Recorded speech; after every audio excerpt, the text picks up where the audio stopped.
And now for the tribute from family members. The first person that would appear on the program would have been his son, Simon, but he is not here this afternoon. So we are going to start with the oldest nephew of the Tisdale clan, oldest nephew and oldest person of the Tisdale clan. Probably next on the chick. And that would be Jim Tisdale, the oldest son of Uncle John Tisdale. And everybody else will follow in that order.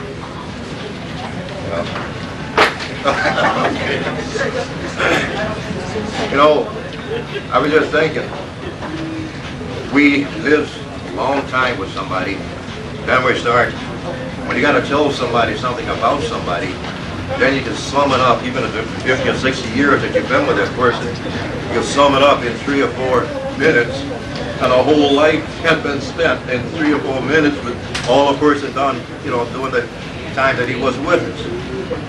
But with Uncle Jake, I left him when I was 14.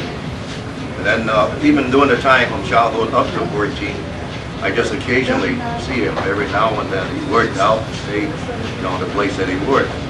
So I didn't really get to know him as a real person. I know him as an uncle that I loved.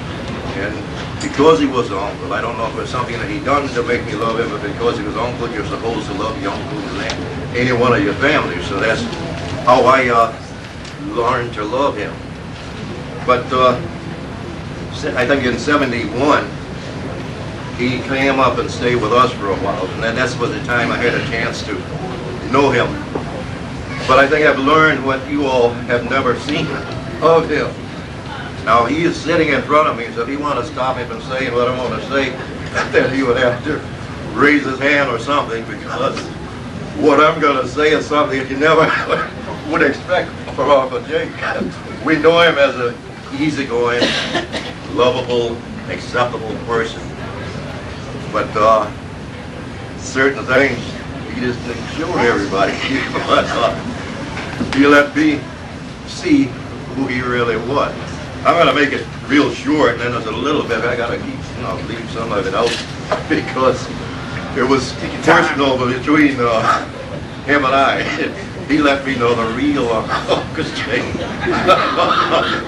I took him out of a place I have never gone myself before. You know, I'm 30-something and he was 60-something. I didn't know what a 60-year-old man liked. So I just had to try to find something. So I found what I found, and I took him to where my father would have with me. So I went. He enjoyed it. He made me equal to him.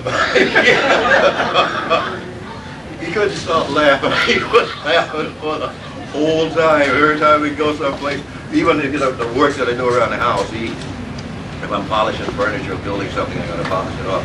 He with his rag. I got some pictures, but I forgot to bring them.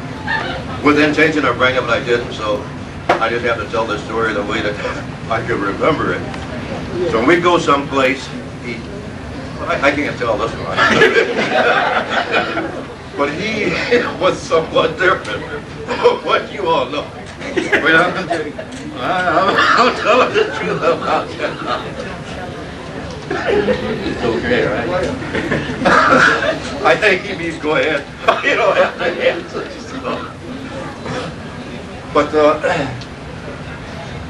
to get away from the silly part of it, if he was, I believe, was able to talk to us today, and he would suggest a way that we should live and should learn to follow after Christ. I think his words would be, learn the ways of Christ. If we all would follow after that, today is a beautiful day. There's many of us here that didn't have to be, but they had enough love to be with us on the celebration. For him to have been able to live 100 years old, that is something I can consider as a blessing. He is a man of God. I asked him something not long ago, and he Someone else was asking him anyhow the question, how did you live this long? And he mentioned the word Jesus. When his memory don't be the way that it ought to be, but he was able to remember Jesus.